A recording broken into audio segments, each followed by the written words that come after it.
बिस्मिल्लाहिर्रहमानिर्रहीम। हमारा आज का टॉपिक है अनसर्टेनिटी इन ए मेजरमेंट। किसी भी मेजरमेंट में अनसर्टेनिटी क्या होती है उसको हमने डिफाइन करना है। अनसर्टेनिटी बेसिकली किसी चीज़ को शक की निगाह से देखना या किसी वैल्यू में हमें यकीन ना हो, गैर यकीनी की जो सूरत हाल पैदा हो जाती है उसको अनसर्टेनिटी का नाम दिया जाता है। तो हम इसको एक्सप्लेन करते हैं अपने अल्फाज में कि अनसर्टेनिटी होता क्या है।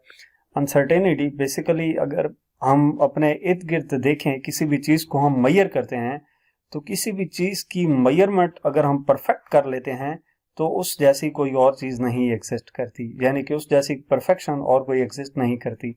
लेकिन हम जो भी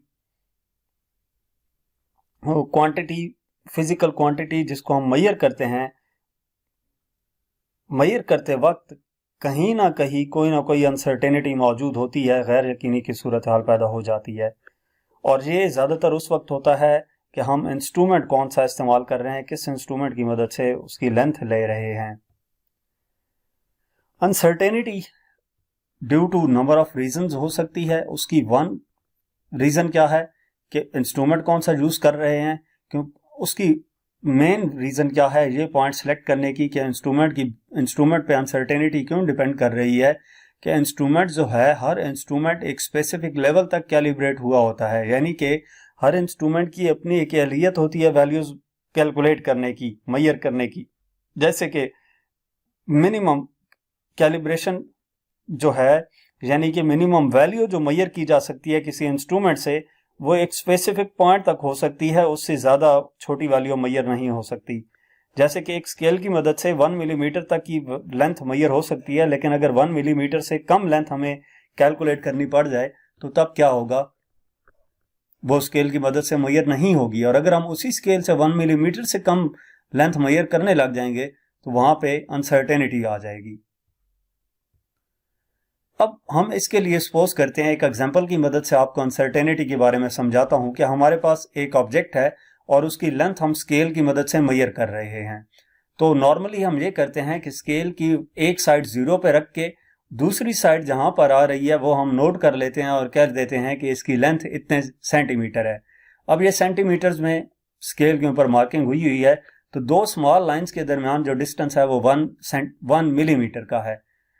अगर ऐसा हो कि ऑब्जेक्ट जो है वो 10.3 या 10.4 सेंटीमीटर इन दोनों पॉइंट्स के दरमियान आकर उसकी लेंथ हो, यानी कि ऑब्जेक्ट की लेंथ 10.3 और 10.4 सेंटीमीटर के दरमियान है, तो उस केस में हम मेजरमेंट क्या लेंगे, हम अंदाजे के तौर पर यह कर देते हैं कि अगर इस ऑब्जेक्ट ने 10.3 और 10.4 के दरमियान जो मिड पॉइंट है, उस मिड पॉइंट से अगर वो पहले है तो हम उसको 10.3 कंसिडर कर लेते हैं, और अगर मिड पॉइंट के बाद है तो उसको 10.4 कंसिडर कर लेते हैं।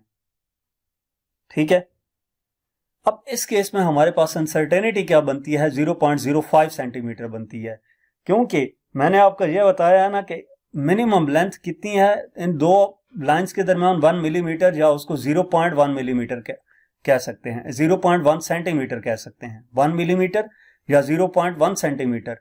अब मिड पे आके रुकी, मिड से हाफ इस तरफ और मिड से हाफ इस तरफ, यानी कि 0.1 का हाफ 0.05 सेंटीमीटर होता है। तो इस वजह से अनसर्टेनिटी क्या है, प्लस माइनस 0.05 सेंटीमीटर, यानी कि अगर हम 10.3 लिखते हैं, लेट्स सपोज 10.3 लिखते हैं, तो 10.3 के साथ प्लस माइनस 0.05 सेंटीमीटर लिखेंगे, या 10.4 लिखते हैं तो उस केस में भी ऐसा ही होगा।